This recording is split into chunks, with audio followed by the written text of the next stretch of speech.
Can I begin? No. Greetings. My name is George. First of all, I guess you already heard it. My initial thought about this seminar and participating in it was to give you an understanding of something that fascinated me as a child. I grew up having this idea in mind, and I always wanted to know why. It was a constant question. Why does this happen? Why does that happen?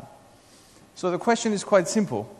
Why do birds fly in a shape that resembles a V?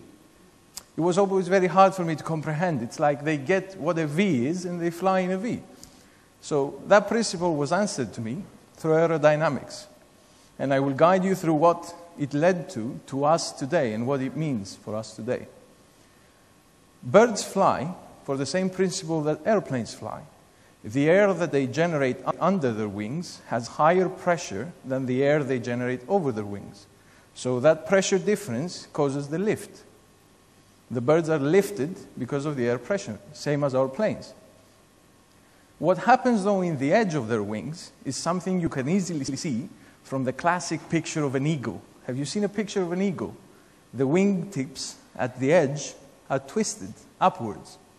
The reason for that, which is another question that is fascinating to know why solo birds have twisted wings, is because at the edge of their wings, there is something developed through the air forces which is called a wingtip vortice. It's like a thrust of air that goes around it. You see, the air below is trying to escape from any side possible. On the wingtips, it can.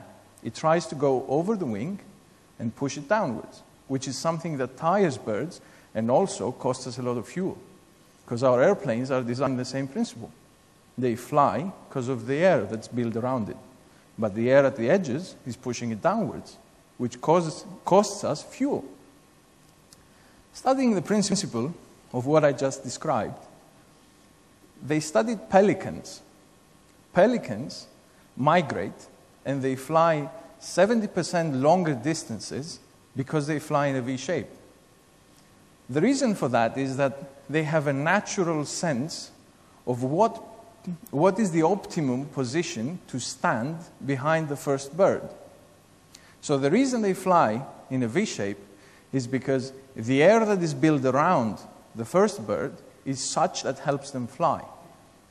What happens at the wings is, as the bird pushes its flaps down, the wing starts to spin, the wind, and it creates a coil-like figure behind it which goes circularly.